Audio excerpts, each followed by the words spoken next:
Had a flat tire on the way over here, and I had to change it. What a night. I'll get you a menu.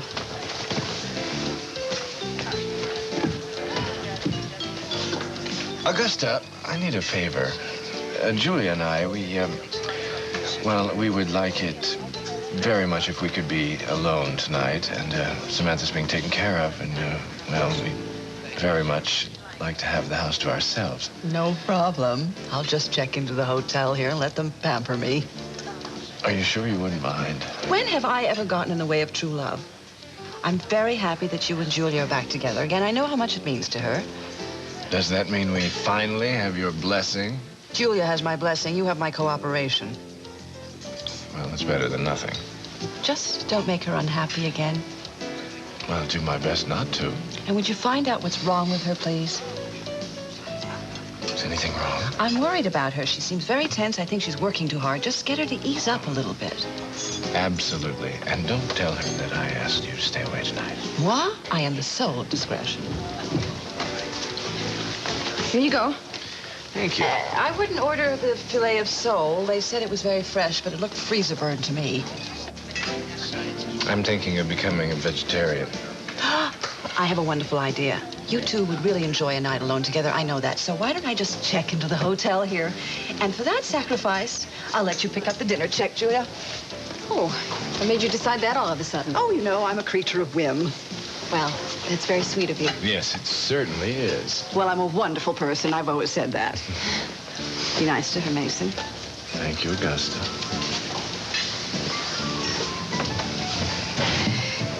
She was staring at me all through dinner. Well, the entire world is going to be staring at you if you don't start putting on a better performance. I can't. I don't want to act anymore. I hate it. What is this I hear about acting?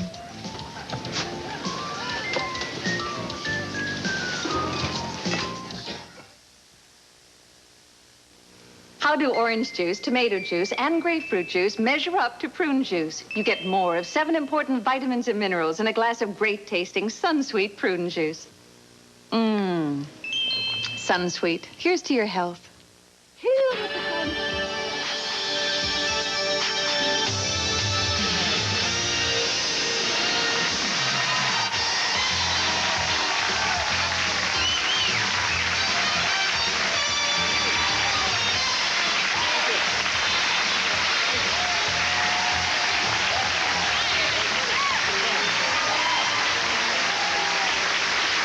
Thank you. Welcome to the program. True to form, March has come in like a lion in most of the country, and before it goes out like the lamb it's supposed to become, winter will probably give us at least one last blast of cold air.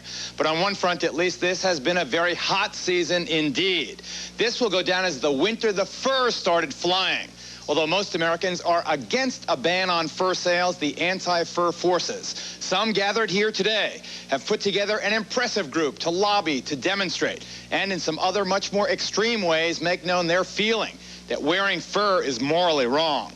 The heated issue is like the fight over abortion. There seems to be no middle ground. Animal rights groups say farm-raised fur or trapped fur are brutal violations of animals, cruelty for the sake of vanity. While you hear from pro groups who say people have the right in a free country to wear what they want when they want to. Whatever you think, the fur is about to fly, the focus of this edition of Geraldo.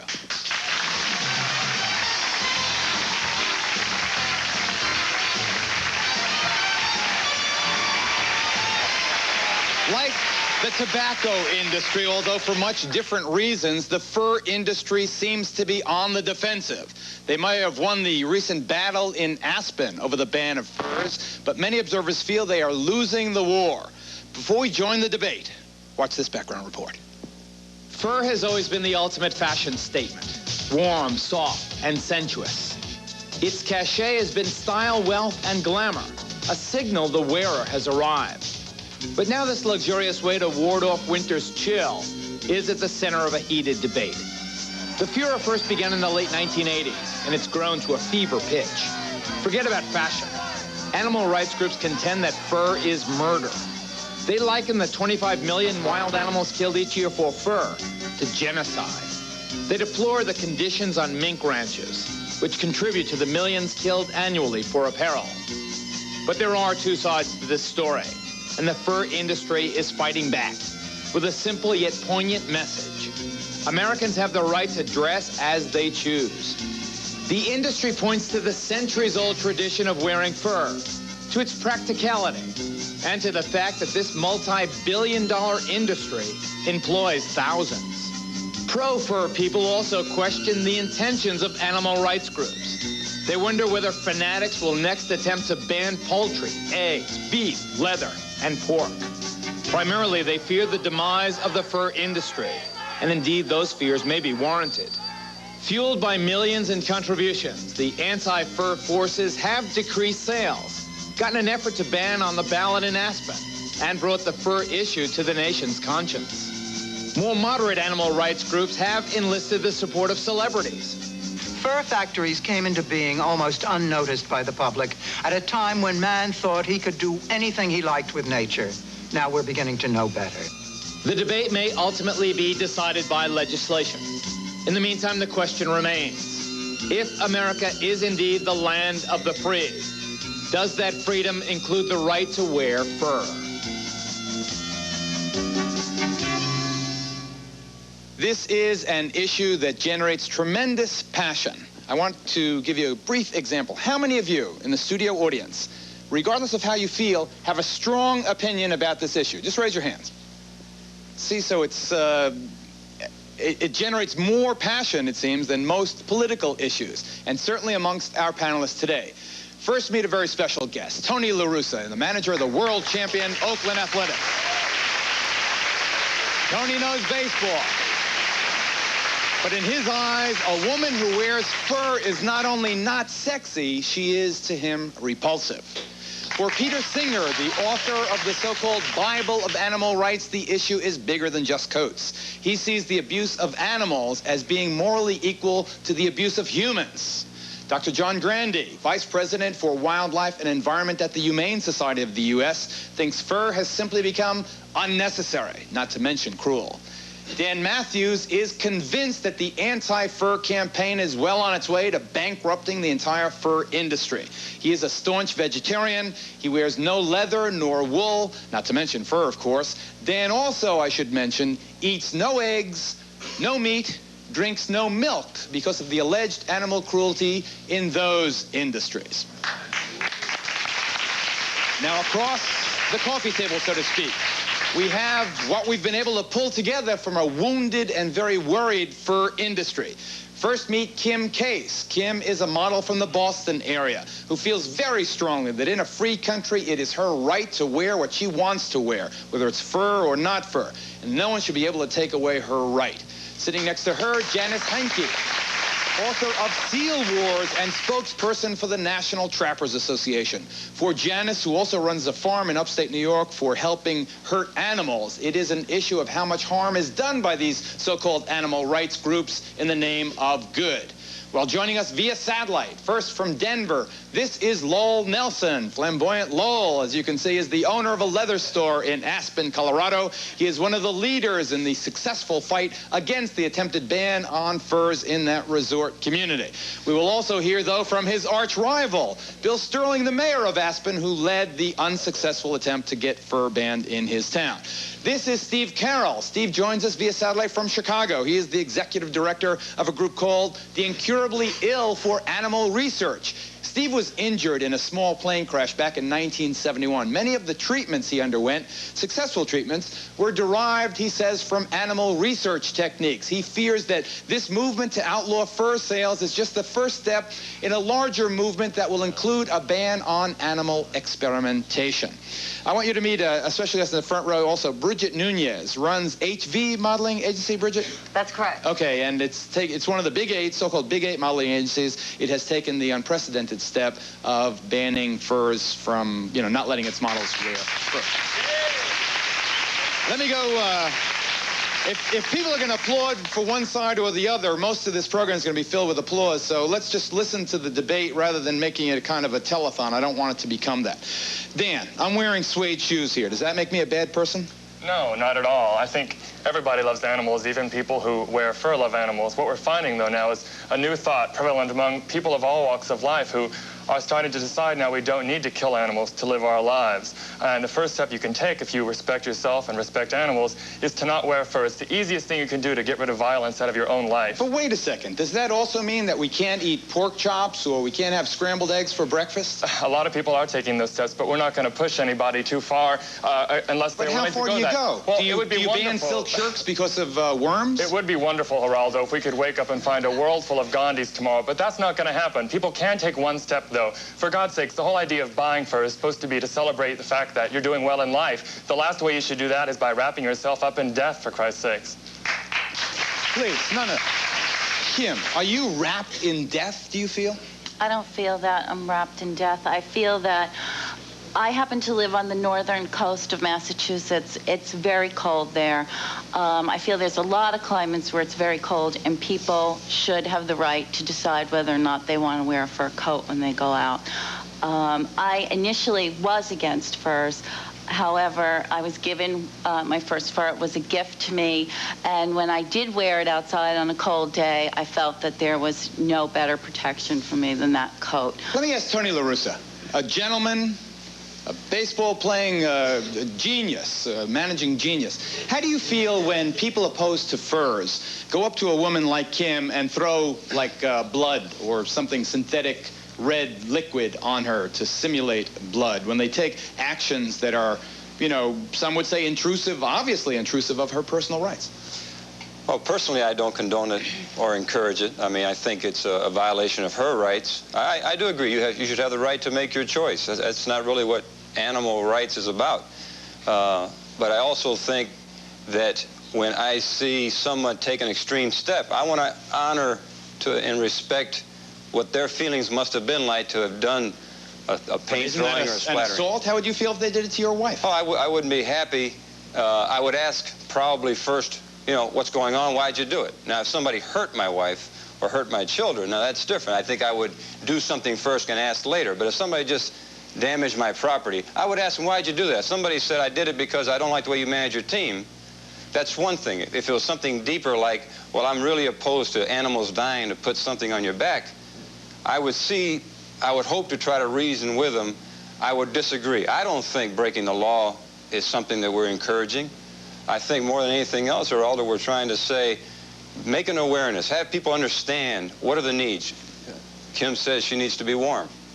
I think there are plenty of alternatives to being warm without having to slay animals. Well, let's talk to Lowell out in Colorado. Lowell, what do you think of this movement? What do you think of what Tony La Russa just said? Well, I would just ask the question, what are baseballs made out of and baseball mitts made out of? I think he's way off base. I think he should, you know, stick to managing baseball and stay away from what people want to wear or what they don't want to wear. Well, I think Lowell should stay away from cheap shots. This had anything to do with leather. It has to do with fur. Of course it does. Of course it does. It has everything to do with fur, because fur is just a symbol of a moral philosophy that these people are trying to put forward. It has nothing to do with fur or cruelty to animals. These people... One thing, though, isn't Peter, you are, you know, with your book on animal liberation, arguably the philosophical father of this movement. You don't draw any distinction, do you, between leather and fur, suede, all the other animal products? Aren't you against any abuse? Let me talk to Peter. Sure, I draw distinctions. I draw distinctions because fur is much less necessary, and the cruelty in fur, whether it's in the leg hole trap or whether, like the foxes that died to put that coat on Kim's back, they lived in small wire cages about 2 feet by 2 feet, and I've seen cages like that. I think the cruelty is more extreme in the fur industry. Isn't it, Janice? Isn't it right that the cruelty in the fur industry is much more severe than it is for cattle or chickens? Absolutely not. And in fact, most fur animals raised on farms suffer much less stress, especially at the time they're killed, than do domestic stock, because they aren't transported long distances to a slaughterhouse. So they just stay in their environment until they are put to sleep. There is no middle ground. I said that in the beginning. It is a passionate issue. Aspen was one shot, maybe a shot heard round the world, one battle in what will be a war. It seems that this issue has really surfaced as one that will be resolved probably ultimately by the passing of legislation one way or the other. Our debate continues in 2 minutes. Stay with us. The fur is finished.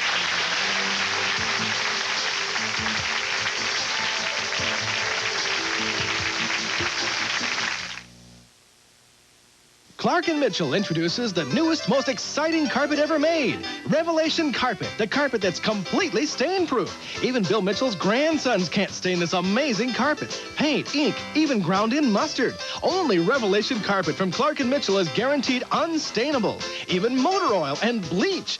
Revelation Carpet is the only carpet that guarantees nothing will stain it. If these two can't stain it, it can't be stained. Revelation Carpet on sale now exclusively at Clark & Mitchell. You always hear everything happens so fast. But why is it after the accident, everything tends to move so slow? The recovery from your injuries, your return to work, you're dealing with the insurance companies. Our law firm can't alter time for you, but what we can do is make sure you get what's fair. The Lebemoff Law Offices. We help accident victims. Call 423-2581. How can you tell when someone you love has a drug or alcohol problem? Look for warning signs like mood swings, paranoia, anger, lies, despair, missed work, money problems. If you or someone you love is in trouble with drugs or alcohol, Charter can help. We offer real solutions to your family's problems. Call Charter Beacon Hospital today. If you don't get help at Charter Beacon, please get help somewhere.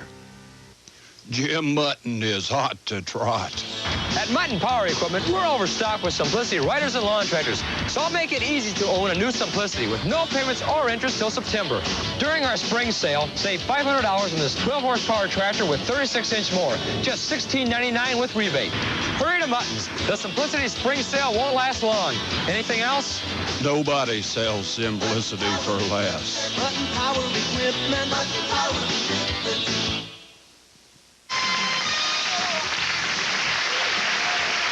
The fur is flying. Why are you against the wearing of fur? Well, I believe that there are, that you can wear the furs, and everything. But, there's many other options besides the fur. There's many. There's even the homeless people. They have blankets. There's just furs. I don't believe in it at all. You want to address that, Kim?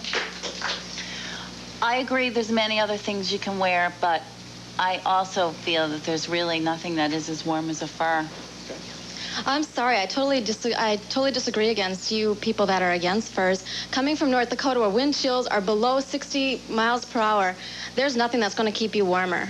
And why are there so many fur sales in Texas and in Italy and places of warm climate? I think that's a cop-out. Just because it's cold outside doesn't mean we have to have a cold heart. And so I'm going to have people coming after me with paint cans in North Dakota. No, just like I gave Kim here. I asked Kim if she knew how the foxes were killed for this coat.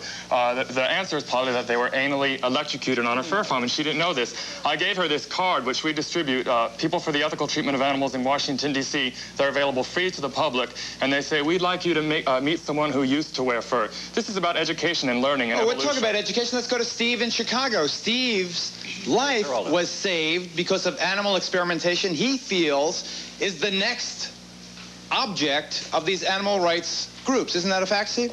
Well, Geraldo, I don't believe it's the next object. It is actually the current object. Yeah. The animal rights movement have been working to stop the use of animals in medical research every bit as long, if not longer, than they have to stop the fur. And when a person such as our members is in a position where that their life may depend on that research, it becomes very personal and very real. This is not an issue of choice to us. It's an issue of life or death. John, are they the next target? Are they indeed part of your attack right now? Positively not. It's incredible the way this always devolves into changing the subject from what the real issue is. The real issue here is necessary or unnecessary animal cruelty. And the brutality of sticking an animal's leg in this awful trap and killing it is something that a civilized society shouldn't condone. I remember doing a story with the U.S. Humane Society about the slaughter of horses. And also, in the course of that production, going into slaughterhouses where I saw cattle hanging in the most grotesque ways. why just the fur people? Why not then try and ban the way meat is brought to the table? Two wrongs don't make a right in this case. We have teams of investigators at the Humane Society of the United States that try to improve the way farm animals are kept, that try to mandate humane slaughter. The fur industry has none of that. Moreover, the brutality inflicted upon these innocent animals has nothing to do with food for human consumption. What about that, Janice? We don't eat the mink meat, or whatever the animal is? Let me tell you what happens. Most of the mink which go into fur coats in this country are produced on farms, and they are the best cared for farm animals in the world. Absolutely no problem what we are whatsoever. talking about here, I have been to a mink farm before, and don't tell me that these minks in these cages that are no bigger than my hand are cared for and treated ethically. This is ridiculous. And what we're talking about is not about warmth and this. What we're talking about is humane treatment for animals. It's unnecessary. Hold it. Lowell, you want to respond? Yeah, I would like to address that. What we're really talking about, Geraldo, is a bunch of elitist people trying to build a political power base. Yes. And what we're looking at is fur as a symbol that they can build on. If you look at their publications and read what they're saying, you'll see that it's not only fur, it's even horseback riding. They say we're crazy. I'd like to ask the Humane Society, how do you dispose of all the unwanted pets? You dispose of all the unwanted pets the same way most fur farms kill their fur-bearing animals. The only difference is the fur farm uses the product where you throw it on a dumpster to be thrown out in a landfill somewhere. That's absolute nonsense to bring this into this issue. No, first of all, we've got a mayor and one at a time. That's the only rule today. One at a time. Okay. Well, first of all, John, the pet issue, the pet overpopulation issue, is a national tragedy. It's absolutely clear. Millions of animals are put to death each year, but we don't do it because we want to, and we don't do it so we can skin them and put their skins on our back. Pause. Peter, what about, hold it, Lowell. Peter, what about the fact, as John suggests, I think with profound correctness, that there's this tremendous overpopulation of pets in this country problem? I mean, you walk around New York City, and it's just awful, starving dogs and cats. How do you feel about them being destroyed? I'd rather that they had contraception for them, that we could control their population. That's the solution. I mean, but I accept that for the humane societies there is no option. I accept what they're doing. I'm not criticizing the humane societies. They're compassionate, decent people. Do you know the fur industry, many of whom refuse to be on this program because they feel that they lose before they even open their mouths, the industry spokesman, pointed out that yes, you wrote this book, Animal Liberation, but they said, please, Geraldo, bring up the fact that Peter is in favor of euthanasia of infants born incurably handicapped. Is that a fact, that you're for the mercy deaths of infants born incurably handicapped? Again, it's a typical example of the fur industry bringing up an irrelevant topic. Is that true? It's true that where the condition is such that the infant will just continue to suffer agonizing pain until death eventually comes, I think that it's kinder to end the life early. Of a human infant? Yeah, I think that's right. Don't you see this as kind of a moral ambiguity in your life? It would be an individual parent's decision. Yeah, what I want is for the parents to have the power to say, this suffering is going on. So do you feel the same about animals? Should they be destroyed? Exactly. If the animal is suffering, if it's in agony, or there's nothing one can do to help it, if it's overpopulated? I would certainly. Well, if it's overpopulated, it may still be the only thing you can do. I would always rather find another solution. The fur is flying, as I suggested. We've got to take a break. Do. Give us 2 minutes. Stay with us. We'll be right back.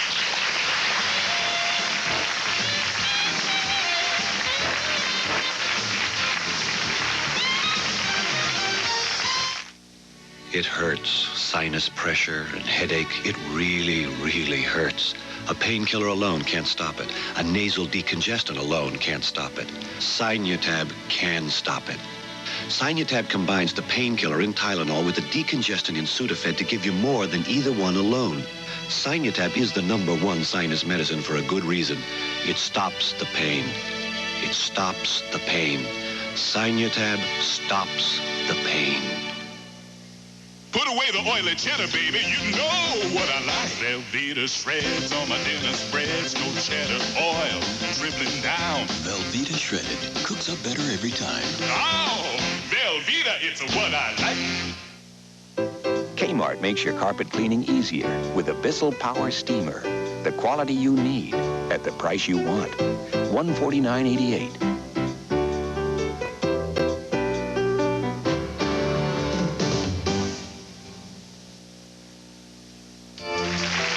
Issue. The fur is about to fly, but should fur coats be banned in this country?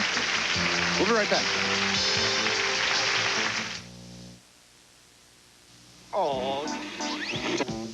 If turning on your old TV is turning you off, come to Rent-A-Center's There's No TV Like a New TV sale, featuring a huge selection of the newest TVs, like a Magnavox 25-inch picture-in-picture stereo TV, just $19.99 a week, a Toshiba 20-inch stereo TV, just $11.99 a week, and lots more. So before turning on your old TV turns ugly, come to Rent-A-Center's There's No TV Like a New TV sale. In the great value race between Chevy Cavalier and Ford Escort, Cavalier has the lead with more horsepower. It looks like a winner with better styling and a better resale value than Escort. And Cavalier wins on price, just $65.99. Now at your Northeast Indiana Chevy dealer. Oh, and one thing more, Cavalier carries one person more. So it keeps on winning after the race is over. Recently, Jim Carter came to St. Joseph Medical Center for a diagnostic procedure. He expected to be poked, needled, and prodded. But what Jim didn't know is that St. Joe has the latest and best diagnostic equipment in the state. All Jim Carter needed to do was lie down, and we put him on television. Jim wasn't poked, needled, or prodded, but he was very touched. St. Joseph Medical Center, Fort Wayne's first name in healthcare. Ole's Pizza is known as the masterpiece of pizza, but Ole's is more than just pizza. Barbecue, chicken, lasagna, sausage rolls, spaghetti, salads, submarines, and of course, Ole's thick double crust pizza with lots of real cheese, enriched zesty homemade sauce, plus a heaping amount of fresh toppings. Carry out or eat in at Ole's 3 Fort Wayne locations. Most of the celebrities in the early days of the animal rights movement that were deeply involved were not your major players. But these days, I mean, some heavy-duty movie stars are getting on this issue, and my God, you can't get a bigger person in the world of sports than the guy who managed the Oakland A's to the World Championship. Tony, the question I ask, what about the argument with issues like homelessness and drug abuse and awful poverty, and now they say 1 out of every 4 black men is in prison in this country? What about the argument that for celebrities to be involved in an issue like this one, this nice, clean, upscale, kind of privileged world, that you're staying away from the real world and all the human suffering out there? Well, Geraldo, I think you can get overwhelmed. I mean, there's so many problems that face all of us as human beings in this society. You can get overwhelmed, and you get kind of trapped by that inertia. You know, you don't make a stand here, you don't take a step there because, oh, what good can I do? I think everybody has to be honest with themselves. I can't speak for anybody else, whether you're a celebrity or whether you do something out of the public eye. I know for myself and my family, we're very concerned about animals. We're also very concerned about Native Americans. We're also concerned about other things. But the issue of animals is something where you can take a step here, you can take a step there. Some are clearer than others, like the fur. I get asked all the time, why do you get involved? I get so tired of the propaganda that comes from the fur industry that always wants to go to a side issue, never wants to talk about the issue, wants to paint all of us that are interested in animals as some kind of extremists. Hey, I'm just a middle-of-the-road guy who manages a baseball team. And I think it's important that you take one step where you really believe in it. This question of trying to keep warm is the cheapest excuse I've ever heard. No one on the ski slopes is covered in fur. You wear them to parties and go to the theater in them, in these warm little atmospheres. It's like an exploitation of power, of wealth, of your status. It's so barbaric. It's like nailing up how many jewels you have on your door. Wait a second, wait a second. We have in this row all ladies who wear fur. What do you think of what the young lady said? I think everyone's entitled to their opinion, but I believe I have a right to make a choice about what I want to wear. And I don't think that I should have my rights infringed by being afraid. Are you afraid? Are you afraid that someone's going to come up to you and throw red paint on you or call you names or try and pull your coat off? Not really. I come from Chicago. I'm not from New York. I was quite surprised. That's another issue. And when you talk about medicine, I worry about that because I am on medication, and I'd hate to see that we don't have animals that we can learn from for our illnesses. Dan, you want to respond to that? I feel that I have a right to wear what I want to. Yeah, that's right. What about the personal liberty issue? What about the fact that in a democracy, in a free country, as long as it's not against the law, people have a right to do it? Well, of course, everyone's got the freedom of choice, but we think it should be an educated choice. And when you see those luxurious fur ads, they don't talk about all the blood and guts behind that. In fact, they hide away from it. They were too ashamed of their own industry to even come on the show and debate that today. Wrong. Remember, whatever the fur industry tells you, their motivation is personal greed. What we tell you is compassion for animals. Absolutely. Janice, do you want to respond? I'd like to say that the fur industry is not a dying industry, and in fact, it's doing $2 billion worth of business in this country every year. False. And if the American public didn't support that, they wouldn't be buying this natural product of which women can be proud, because when they wear a fur, they're contributing to the conservation movement and making a statement for environmentally aware people. Let's look at some basic facts. Well, let me get Bill Sterling, the mayor of Aspen, in this debate. Bill, did you just hear what Janice said? What's your response? Well, you know, she's raising wild, sentient beings, Geraldo. These are not domesticated animals. Those minks are animals that they're semi-aquatic. They have 25 square mile areas that they normally run in, and they never even have a moment, a second of freedom their entire lives. And then they're snuffed out after 7 or 9 months. Now, that's cruelty, it seems to me, way beyond even the leg hold trap. But what about a chicken? What about some of the beef that's raised? I mean, those animals certainly never know a moment of freedom either, do they? Well, we're talking about wild, sentient beings, beings with nervous systems, beings that feel happiness, that feel sadness, and feel intense pain. Nervous systems that are very much like our own. Let me go to your rival, Lowell. What about compassion? Bill. Don't you feel compassion for wild animals? Why, of course I feel compassion. What about Bambi? What about Bambi? You see, now we're giving attributes to animals that they don't have. And I'd like to explain to Bill that if he had turned his pet dogs loose for a couple of years, they'd turn wild also. Those are domesticated. The meek are also domesticated. And as far as compassion goes, I'd just like to make the statement that a lot of furriers didn't want to appear on the program because they're intimidated. There is a violent element.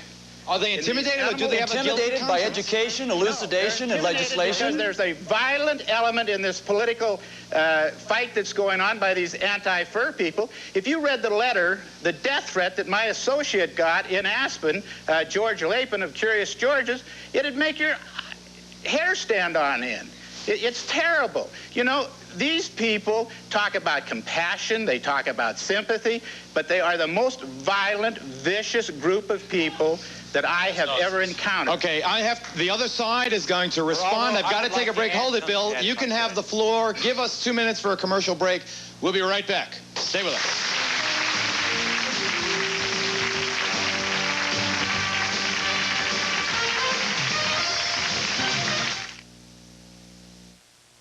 Make a difference in your afternoon with News 15's First at 5. Spinal surgery. It is a procedure that takes great skill and precision. And many patients with serious back injuries, like singer Gloria Estefan, are counting on a surgeon's skill to save them from permanent disability. What are the risks, and is a complete recovery guaranteed? An expert surgeon joins us with answers. And we'll have the story of a courageous little boy who's not letting a terminal illness dampen his dream.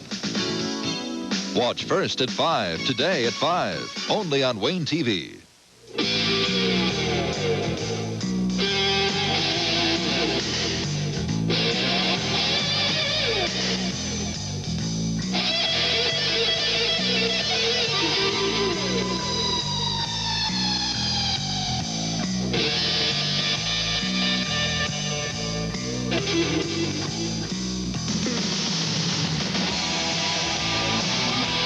Buy your next pair of tennis shoes at Speed's. only 2 days left in Cable Mania here at Comcast Cable, and we have a few appointments left today. Call Comcast Cable now for less than $5. We'll have you installed before you go to sleep Wait!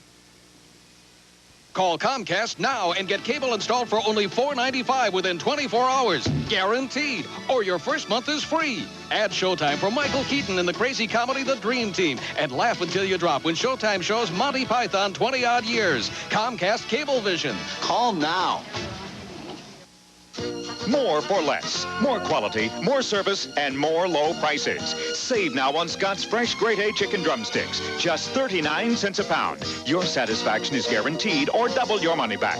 Save on Rice-A-Roni's Savory Classics, Mrs. Richards ice cream toppings, and Golden Grain macaroni and cheddar for a mild, creamy cheese dinner. Get 3 packages for just 99 cents. There's no doubt about it. You really do get more for less at Scott's.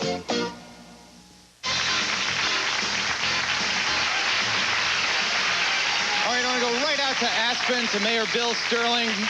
Bill, you were saying, Lowell, your opponent, actually the guy who beat you in the referendum, suggests that you're way off base and that you and the people you represent are real radicals and a danger to society. I'll paraphrase. What's your Geraldo, I'm delighted to be here, by the way. We've had a couple of feet of snow in the last 2 days, and we almost weren't able to hook this up. But Aspen loves it. Congratulations. Go ahead. Bought the line of goods from the furriers, which was they didn't recognize the significance of what happened. Yes, we did lose the vote, but 3 out of 4 of all those who left the polling station said they'd never wear or buy furs again. So the education and elucidation and the proposal of legislation has made quite an impact, and they're beginning to realize that it's much, much broader than just Aspen, Colorado. What about the charge of extremism, Bill? Extremism? Extremism is the killing of 100 million wild sentient animals every year. That's extremism. Animals becoming extinct, endangered by virtue of this industry for no other purpose than for fashion. Let's get to another kind of extremism. Let's go to Steve in Chicago. Hold it, Bill. Go ahead, Steve. Talking about extremism, I think we need to look at what the animal rights movement is doing to the future of our health in this country. They have broken into over 90 medical research facilities in the last 10 years. One of the recent ones was the University of Arizona in Tucson, where they stole over 1,200 animals that were involved in AIDS research, caused over $70,000 worth of damage. They've disrupted research on sudden infant death syndrome. They've disrupted research on infant blindness. It's absolutely frightening what these people could do if they stopped the progress of medicine, and they're moving markedly rapid at doing just that. Dan, is it not a fact that this radicalism is taking over? Wasn't there something at the UC, University of California, Davis?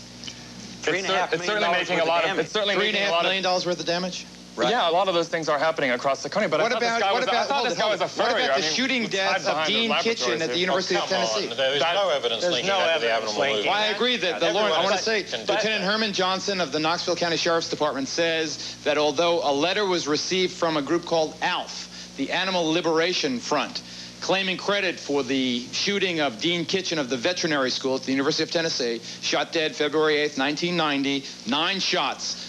The lieutenant feels that animal rights groups are not, I repeat, not the principal suspect. I would agree with that, Geraldo. I don't think they're involved in that. On behalf of the Humane Society you say you agree or disagree? States, I do not believe that the animal rights activists had anything to do with Dr. Kitchen's death. To the death of Dr. Kitchen. Well, thank God for that. Although there have been numerous death threats around the country. Okay, let's go to John. Geraldo, on behalf of the HSUS, I just want to say it's happening again here. The Humane Society. Now wait a minute. The HSUS what's happening here is that the hold it, Steve. Let John, and then you can. Is that the issue is being shifted from the issue at hand. The issue at hand is unnecessary animal cruelty, so we can wear luxury products on our backs.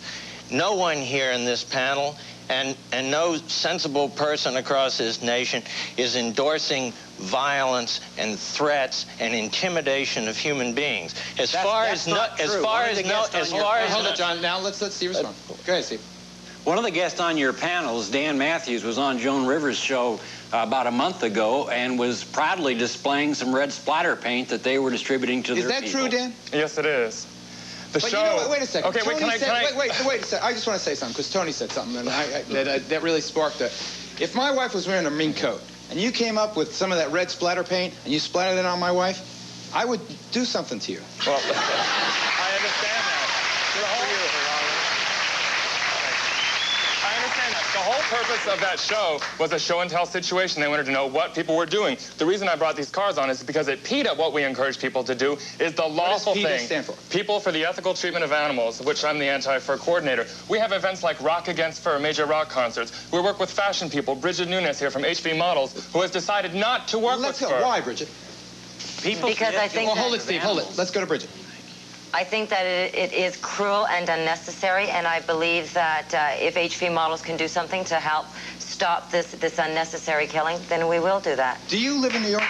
Yes. Do you feel intimidated by what you've heard? Yes, I do. And I'd like to know, in my case now, I have sable, and I've had all of my minks for about 10 years now, and I kept them well, the skins aren't dry, anything. So what am I supposed to do, throw them away? What a lot of people are doing, we have a warehouse with hundreds and hundreds of fur coats. Yeah, but what am I supposed to do, throw them away? No, listen. Can I explain?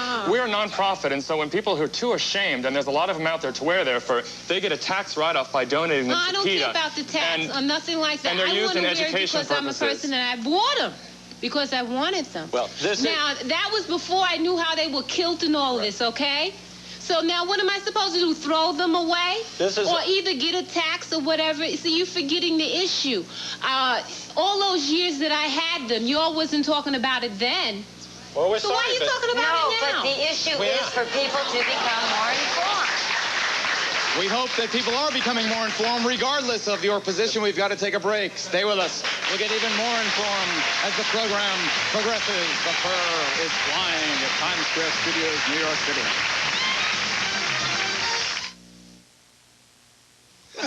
All right, let's see it. Yeah, Dave. Okay, ready? Let's get into a new thing. Hot wings. Kentucky Fried Chicken. Spice the right thing. Come on and do some hot wings. Get into a new thing. Looks great, Dave. When's she gonna let you drive it? Hot wings. Fried chicken. Spicy, zesty hot wings. New from Kentucky Fried Chicken.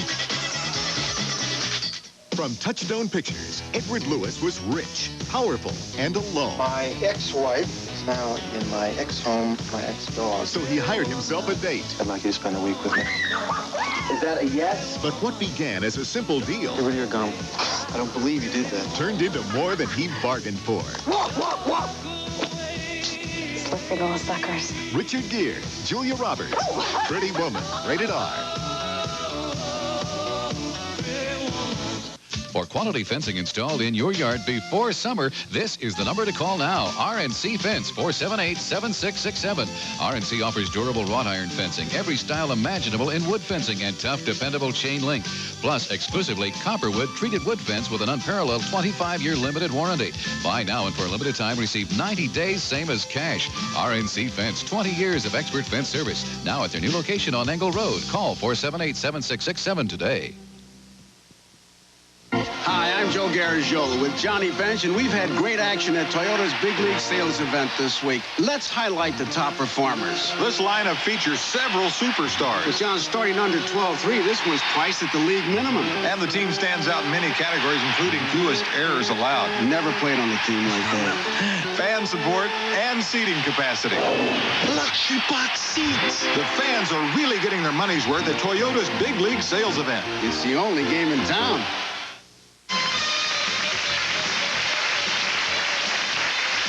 The fur, the great fur wars of the winter of 1989-1990. And man, have they heated up this cold winter season. Thank goodness spring has sprung. But Steve, let's take the argument down to what the animal rights movement is here saying that it boils down to. That the issue is the ethical treatment of animals. Why not support the rules and regulations for the humane treatment of these minks, where they get cages that are so big, where they get so much food, where they get the, just make legislation that gives them the most comfortable life they can possibly have for their time on this planet. Is that so bad? Steve? Are you directing that to me? Yeah, why not? Well, I am not here to speak on the fur issue. That's not our issue at all. All right, let's go to Lowell. I'll take you off the hook. Geraldo. Lowell, let's go. Lowell, why not some laws and rules on the treatment, Because the ethical treatment? Hold it, Bridget, hold it, Bridget. Lowell, go. I have no problem with that at all, Geraldo. I think the industry has the ability to regulate itself and has the responsibility to do so. And now, Janice, what's wrong with that? Why not give these minks and what other animals that are getting carved into coats the best life they can possibly have when they're on the planet? Well, I'm glad that you brought that up, because an animal needs food, it needs water, it needs shelter, it needs safety. It needs safety from predation, and the survival rate of the minks on those farms is 100 times higher than it is in the wild, where the young are picked off, and sometimes only 1 or 2 out of a litter will survive even as long as 6 or 8 months. That's nature's way. Most of the young in nature do die. But that's probably better. It's better that they don't survive than that they live in a box about this big. I mean, 2,000 cubic inches is what the fur people Peter, recommend. would you object if the box was that big? Yeah, I don't want any boxes. I think they should have the kind of... How many pet dogs in New York are living on leashes? Say again, Lowell? I say, how many pet dogs in New York are living on leashes? Come on, let's be fair on this. Let's not be using the fur issue as your sounding board, when really what you're trying to do is ban all type of animal usage. I'd like to explain. Here we go again, changing the issue to dogs on leashes. Changing the issue. We're talking about animals in small, tiny cages, and the fact of the matter is that the fur farm people won't let Humane Society investigators in because they're afraid of what we'll find. Absolutely We have sent undercover investigators. That's Earl, and you know it. Pause. Janice? I'd like to talk about that. When you have animals in cages and you have people zooming in on them with cameras and you have strange voices coming through the area, naturally those animals are going to be stressed. They need the least stressful environment possible. You know what, Wait, who is that? Geraldo, it's not even just the animals What'd you anymore. say? Because people are looking at them. It has nothing to do with this little box that they're stressed, right? It's like taking a human being and saying, hey, you can live in this great condominium, but you can never leave the house, right? What is that? Kim, haven't heard from you in a while. I think that basically business is business, and I think that there's a lot of businesses in the United States that people don't approve of, and I think it's really nice that people support their own opinion, but I do feel that there's a lot of businesses that are cruel to animals. They're also cruel to their own health. Let's talk about last week's demonstration by fur union workers in New York who paraded against their own fur industry with banners that said, if you think the fur trade treats their animals bad, you should see how they treat their health. All right, they haven't had a reason since 84. Hold it. Here's a question. It's a disgrace. We all agree that one alternative to wearing mink would be wearing these down coats, right? These beautiful synthetic down coats made of some kind of plastic, are they not? I mean, who here hasn't heard of how the plastics industry is polluting the environment and killing people, or the greenhouse effect, or, smog, et cetera, et cetera? What about that? Geraldo, have you thought about how much of the petrochemical energy it takes to produce these mink? They're in cages. They've got to be fed. Plastic Wait a minute. It's been estimated that it takes about 3 tons of food to produce a mink coat. Now, all that food has got to be grown. That uses chemical fertilizers. That uses gasoline to bring all the stuff over there. This is actually much more wasteful, much more energy intensive, and much more polluting than the synthetic industry. No, that's not so. All of these fur-farmed animals are fed waste products from the human food industry. They are a natural part of the food chain. If the food that was meant for the mink and the fox on the farms was not taken to those facilities, it would go to the landfill. It would cost you taxpayers. Okay, hold it, Dennis. Hold it, Dan. Hold it. More. I'm going to go to Tony again. Tony, you ever get across the bay to your arch rivals? I mean, aside from when you were thumping them in the series. But you go down to the pier now, and there's seals every 2 feet because seals are now protected. What's the danger, then, of human intervention making minks run wild like rats in the wild or something like that? Well, I think one of the things Janice said, that they're playing God and they're saving them from the predators. I think that if you allowed nature to take its course, and the larger fish that would prey on the seal, whales, whatever it is, If you allowed that to happen in the wilds, I mean, there's all kind of extinct animals. Why are they extinct? Because man has interfered. I think, Geraldo, is all part of the larger issue. The larger issue that man has been involved to excess, to greed, and we're all going to suffer at some point. So we ought to start someplace to care. Got to take a break. Stay with us.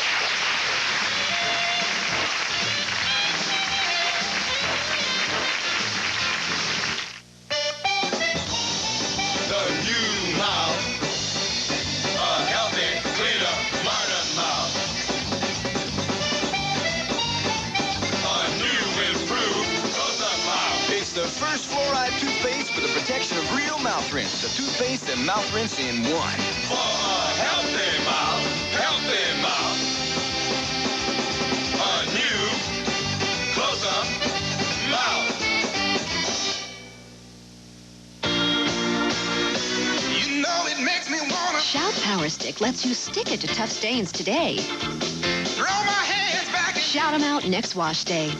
Kick my feet out and Shout Power Stick keeps stains from setting in till you're ready to wash them out. In tests against spray and wash stick, women chose Shout 2 to 1. you know it makes me wanna shout. Come on now, shout. Want tough stains out? Choose new Power Stick Shout.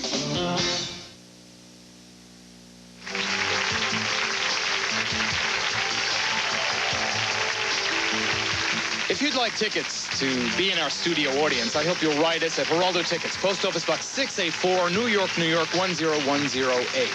Or give us a call. The number 212-265-1283. We will be back in a flash. Stay tuned. Oh. If turning on your old TV is turning you off. Minnesota. Well, it looks like no one can tell the president to eat his vegetables. Earlier this week, Mr. Bush admitted he hates broccoli and refuses to eat any more. His firm stand has prompted California broccoli growers to send 10 tons of the vegetable to Washington. No, the stuff won't go to the White House. It'll be used to feed the hungry. Mr. Bush says he's being pressured by his family to eat broccoli, but he says he won't budge. There are truckloads of broccoli at this very minute descending on Washington. My family is divided. I do not like broccoli, and I haven't liked it since I was a little kid, and my mother made me eat it, and I'm President of the United States, and I'm not going to eat any more broccoli. I could never get away with that. I like broccoli. There'll be plenty of it in Washington pretty soon. That's our report for today. I'm Brian Todd. And I'm Cassandra Henderson. Have a great weekend.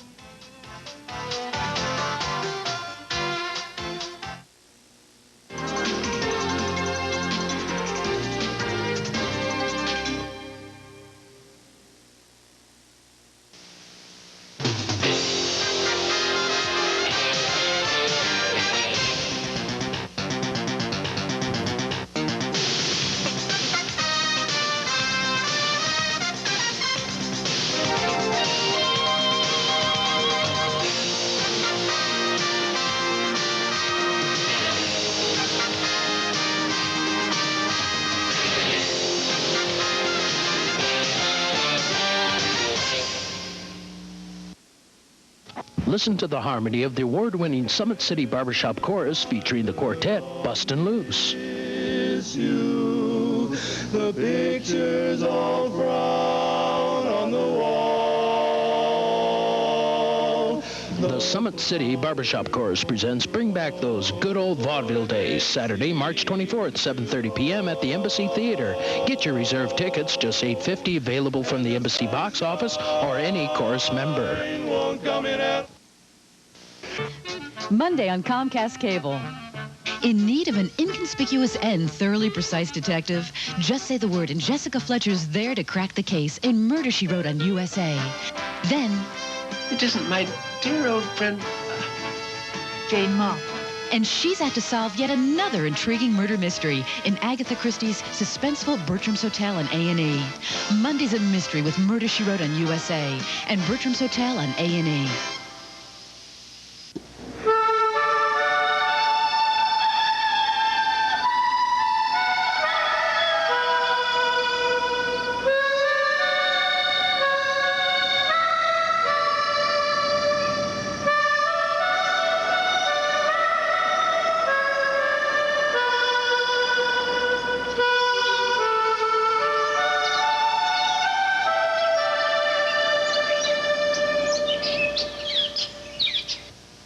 network of Turner Broadcasting System.